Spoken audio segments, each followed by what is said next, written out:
Hello বন্ধুরা, তোমরা সবাই ভালো আছেন? আমি ভালো আছি। তো দেখতে পাচ্ছেন আজকে অনেক বৃষ্টি হচ্ছে। তো বৃষ্টির মধ্যে আছে অনেকগুলা তাল পড়ছে এই গাছটা থেকে। দেখতেই পাচ্ছেন আরো কত তাল পড়ে আছে আজকে। তাল পড়ছে, এরকম পড়ছে।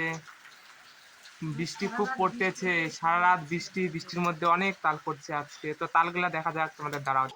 এই দেখুন বন্ধুরা তালগুলা, তোমরা যদি তাল পিঠা কেউ কয়টা খেতে অনেকগুলা চান, তাল পড়ে আছে। হ্যাঁ তাল পিঠা খাইতে ইচ্ছা করলে আমাদের বাড়ি চলে আসবেন। ওই যে না এখানটায় আরো আছে আমাদের বাড়ি যদি না আসতে 4টা। পারেন, লাইক তারপরে এই যে ওখানটায় দেখুন কতগুলা কমেন্ট অবশ্যই করবেন। তাল, অনেক তাল বৃষ্টির মধ্যে এগুলো সব পড়ে গেছে। দেখতেই পাচ্ছেন কত বড় বড়। এই দেখুন, এই এই দেখুন, চালটা কত বড়, এটা আমরা দেখুন, আজকে দেখুন। পিঠা খাবো। এই দেখুন পিঠা বলে খাবে অন্য। পিঠা খাবি? এটা আমি ওই দেখুন পিঠা খাবো বন্ধুরা। আজকে। যদি ভালো লাগে তাল দেখে অবশ্যই লাইক শেয়ার অবশ্যই করবেন, সাবস্ক্রাইব করে দিবেন। আর কমেন্টে অবশ্যই লিখে জানাবেন কেমন লাগছে ভিডিওটা তোমাদের। বন্ধুরা তো টাটা, বাই বাই। হ্যাঁ, বাই বাই। Next video